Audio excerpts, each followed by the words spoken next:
Arnold de la țară este un tânăr din județul Galați. Indiferent că sunt 40 de grade sau minus 20, el se antrenează în curtea casei și nu ridică haltere, ci căruțe.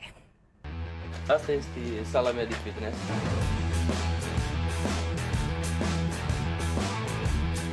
Este Miorica, iapa mea, dar